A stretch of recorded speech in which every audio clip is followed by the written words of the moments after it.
Bonjour, mon nom est Hélène Baribeau, nutritionniste, auteure du livre « Manger mieux pour être au top ». Aujourd'hui, je vous partage mes 5 conseils nutritionnels pour bien performer lors de l'exercice et bien récupérer. Mon premier conseil, soyez bien hydraté. Buvez beaucoup d'eau dans les heures qui précèdent l'entraînement afin d'avoir de bonnes performances. Comment savoir si on est bien hydraté? L'urine devrait être très abondante et d'un jaune très clair.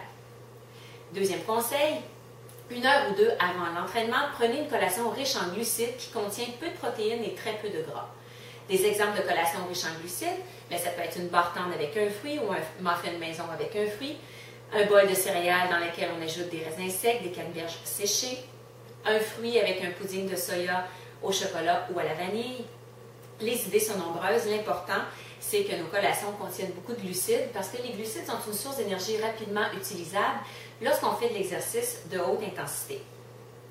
Le troisième conseil, hydratez-vous bien pendant l'exercice. Lorsque l'exercice dure moins d'1 heure et quart, de l'eau suffit, une bonne bouteille d'eau et tout est correct. Si l'exercice dure plus d'1 heure et quart, ça va être important d'ajouter des glucides dans cette eau. On peut se faire une solution d'hydratation maison en mélangeant 300 ml de jus d'orange à 200 ml d'eau. On peut aussi se procurer des gels de glucides qu'on va prendre à différents moments durant l'entraînement accompagnés d'eau. Et lorsque l'exercice dure plus de 3 heures et qu'il y a une sudation importante, c'est important d'ajouter du sodium. Donc, on pourrait ajouter 1/8 de cuillère à thé de sel dans la solution de réhydratation maison que l'on s'est fait afin de combler les pertes de sodium qu'on va avoir à cause de la sudation. Quatrième conseil, dans la demi-heure qui suit l'entraînement, prenez une collation de récupération, surtout si vous vous entraînez le lendemain ou que le prochain repas est à plus de 2 heures. La collation de récupération doit contenir 10 à 20 g de protéines et au moins 1 g de glucides par kilo de poids. Qu'est-ce que ça veut dire concrètement en termes d'aliments? Ça pourrait être par exemple un yogourt à boire avec une barre de fruits séchés. Un autre exemple, 2 compotes de fruits sans sucre avec un yogourt grec.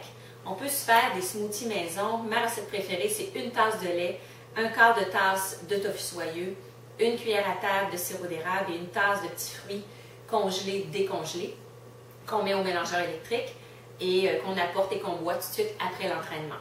Si vous n'avez rien apporté et que vous voulez vous récupérer après l'entraînement, vous pouvez aller vous acheter un petit lait au chocolat.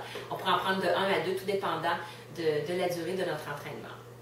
5e conseil, évitez les aliments gras avant ou après l'entraînement parce que le gras, c'est long à digérer, donc ça peut diminuer les performances. Donc, on essaie d'éviter les noix, le beurre d'arachide, la viande, le fromage, la malbouffe, la pizza, etc. Avant et après les entraînements. Alors, j'espère que ces conseils vous ont été utiles et je vous invite à me suivre dans ma prochaine capsule web qui portera sur les conseils nutritionnels pour avoir une bonne mémoire et une bonne concentration. Là-dessus, bonne semaine!